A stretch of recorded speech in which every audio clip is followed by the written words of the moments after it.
A tutti, bentornati a Liberamente, variazioni e scorribande qui su Radio Libertà.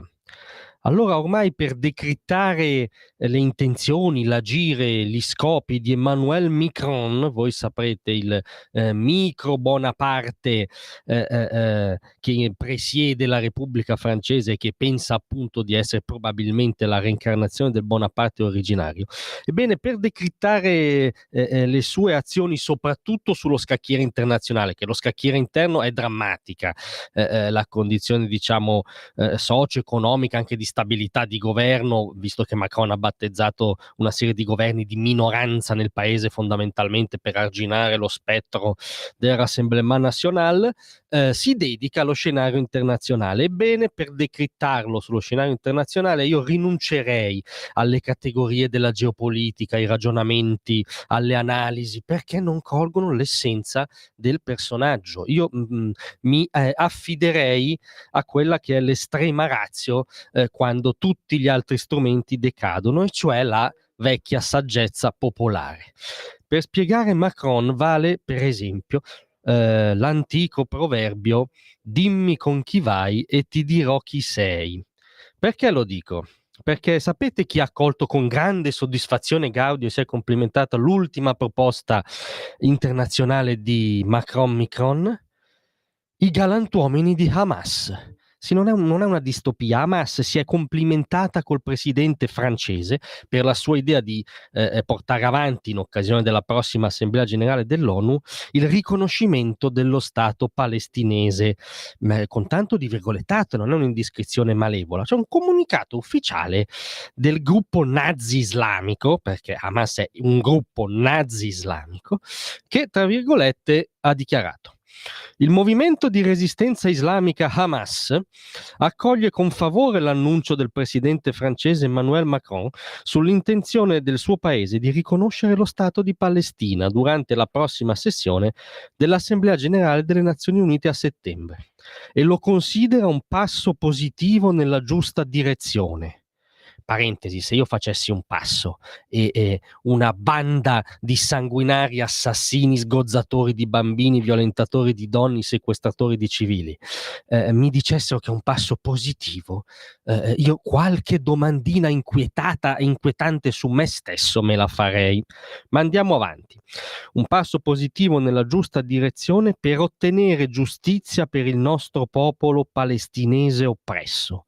Nuova parentesi nostra, sì, oppresso anzitutto dai cosiddetti galantuomini nazi islamici di Hamas, utilizzato biecamente come scudo umano e vittime sacrificali dai galantuomini nazi islamici di Hamas, ucciso spesso direttamente dai galantuomini nazi islamici di Hamas, vessato e sottoposto al totalitarismo islamista dai galantuomini di Hamas. Proseguono poi per sostenere il suo legittimo diritto all'autodeterminazione e stabilire il proprio Stato palestinese indipendente su tutti i territori occupati, con Gerusalemme come capitale.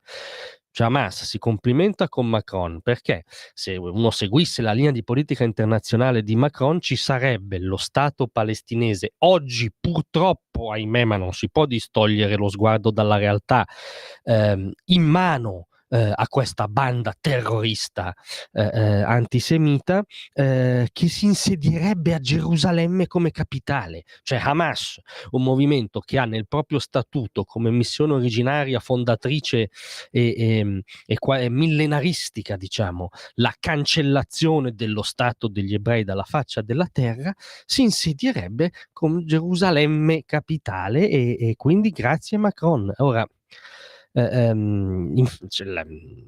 reazioni, diciamo, delle quelle che sono ancora le grandi democrazie liberali, vedi gli Stati Uniti, sono basiti. Marco Rubio ha detto che quello di Macron non fa che alimentare la propaganda di Hamas, e in effetti c'è stata la conferma col comunicato ufficiale di Hamas.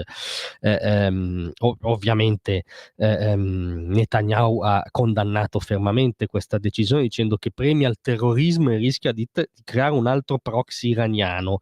Uno Stato palestinese in queste condizioni condizioni, sarebbe una piattaforma di lancio per annientare Israele, non per convivere in pace al suo fianco, ma non è una turba di Netanyahu sulle cui azioni si può discutere o si può criticare anche ferocemente, ma che Hamas contempli i territori che ha sotto il proprio, non la propria amministrazione, il proprio giogo, come piattaforme di lancio verso lo Stato degli ebrei, ce lo dice il 7 ottobre, no? Il giorno del pogrom. Figuratevi se avessero uno Stato con tutti i crismi e quindi la maggiore organizzazione anche militare che questo implica. Per aggiungere, diciamo, un altro elemento, il mediatore di Trump, Steve Witkoff, che in quanto mediatore ovviamente, ma anche come formazione sua, non è un falco, è meno falco di Rubio, per capirci, è quello che tesse incessantemente la tela, che ha provato a tessere la tela dell'accordo a Doha. Si è ritirato dall'accordo perché dice che Hamas non ha nessuna intenzione di raggiungere nessun accordo, vuole semplicemente annientare Israele. E in queste ore in cui il mediatore americano prende atto dell'ovvio, Macron vuole riconoscere lo Stato che oggi sarebbe in mano ad Hamas, e Hamas si complimenta ufficialmente. Allora, se questo signore non fa una sana autocritica in questo momento, non so proprio quando la farà. Grazie a tutti, ma rimanete con noi perché a brevissimo la nostra intervista settimanale. Vi aspetto.